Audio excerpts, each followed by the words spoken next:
কিছু মানুষ আছে যারা বলে ভগবান রজনীশ ঈশ্বর।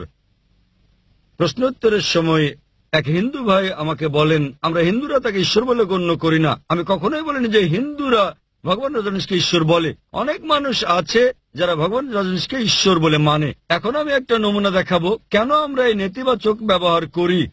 যেমন ইতিবাচক বলো, তিনি আল্লাহ অদ্বিতীয়, আল্লাহ অমুখাপেক্ষী ও চিরঞ্জীব, তিনি কাউকে জন্ম দেননি, কখনো জন্ম নেননি। কেন আমরা এটা ব্যবহার করি? এখন আমরা ভগবান রজনীশকে পরীক্ষা করব। প্রথম পরীক্ষা হচ্ছে বলো তিনি আল্লাহ এক এবং অদ্বিতীয়। ভগবান রজনীশ কি এক এবং অদ্বিতীয় ছিলেন? তিনি একমাত্র ব্যক্তি ছিলেন যিনি নিজেকে ঈশ্বর দাবি করেছেন।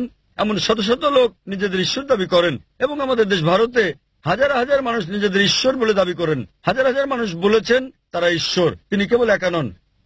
কিন্তু একজন রজনীশ ভক্ত বলবে না, ভগবান রজনীশ অদ্বিতীয়। আসুন দ্বিতীয় পরীক্ষা করি। আল্লাহ অমুখাপেক্ষী ও চিরঞ্জীব। রজনীশ কি অমুখাপেক্ষী ও চিরঞ্জীব?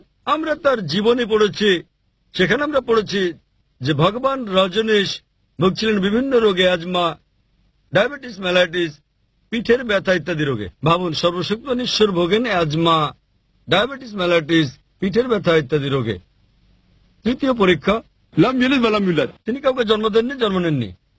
আমরা জানি ভগবান রজনীশ মধ্যপ্রদেশে জন্মগ্রহণ করেন এবং তার পিতামাতা ছিল।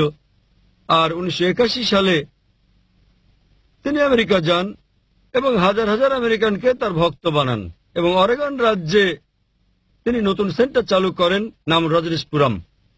পরবর্তীতে আমেরিকান সরকার তাকে গ্রেপ্তার করে জেলে পুরে দেয়। রজনীশের অভিযোগ আমেরিকান সরকার তাকে স্লো পয়জন দিয়েছে। ভাবুন, সর্বশক্তিমান ভগবানকে স্লো পয়জন দেয়। এবং 1985 সালে আমেরিকান সরকার তাকে দেশ থেকে বের করে দিলে তিনি আবার ভারতে ফিরে আসেন এবং পুনা শহরে ফিরে যান, আর সেখানে পুনরায় তার সেন্টার চালু করেন, যাকে আজকে বলা হয় ওশো কমিউন।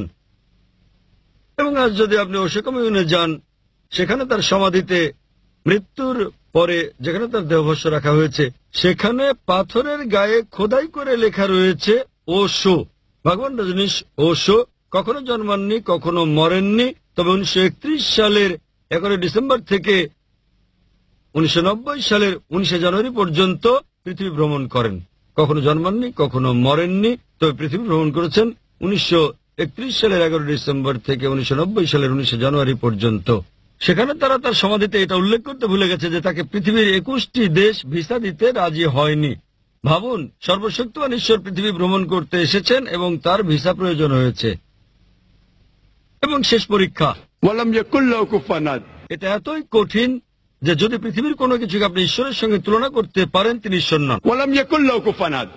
আমরা জানি ভগবান রজনীশ, তার সাদা দাড়ি ছিল, মানুষের মতো ছিল, দুটো চোখ, একটা নাক, একটা মুখ, দুটো হাত। যদি আপনি পৃথিবীর কোনো কিছুকে ঈশ্বরের সঙ্গে তুলনা করেন, তিনি ঈশ্বর নন। উদাহরণস্বরূপ যদি কেউ বলে থাকেন যে সর্বশক্তিমান ঈশ্বর হচ্ছেন আর্নল্ড শোয়ার্জনেগারের চেয়ে 1000 গুণ শক্তিশালী, আপনি হয়তো শোয়ার্জনেগারের নাম শুনেছেন। এই ব্যক্তি উপাধি পেয়েছিলেন মিস্টার ওয়ার্ল্ড, পৃথিবীর সবচেয়ে শক্তিশালী মানুষ, মিস্টার ইউনিভার্স, মহাবিশ্বের সবচেয়ে শক্তিশালী মানুষ।